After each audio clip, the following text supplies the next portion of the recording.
Welcome to another how-to video from bugspray.com.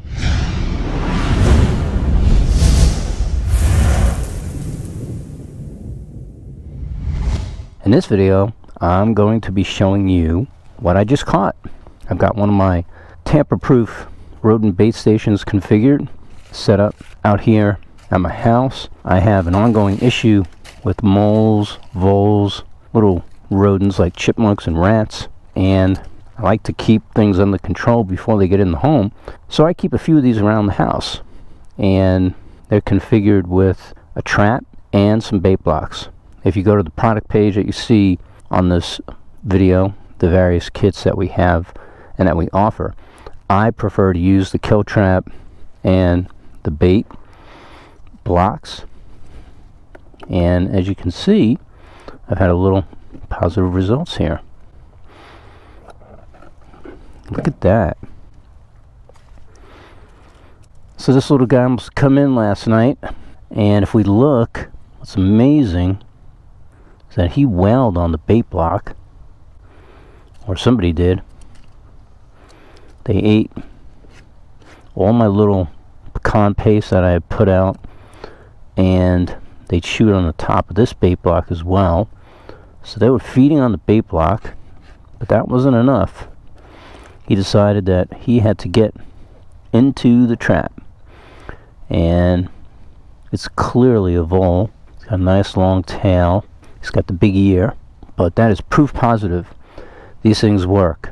You can see right here with the top door open how the station has the ramp and the passageway that makes the rodents very comfortable.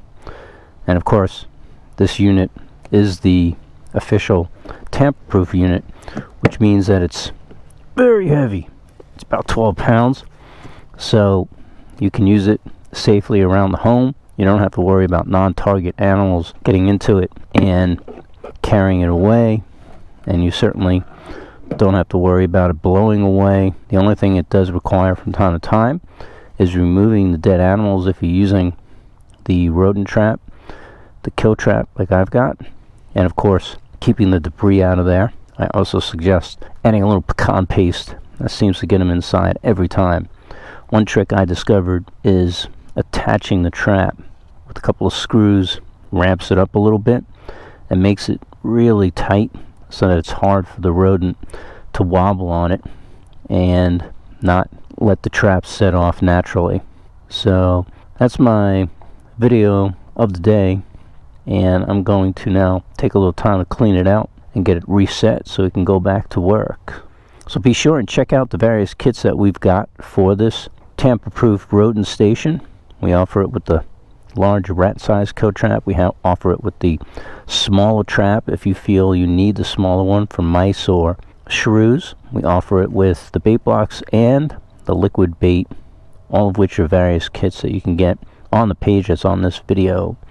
So thanks for watching my how-to video from bugspray.com.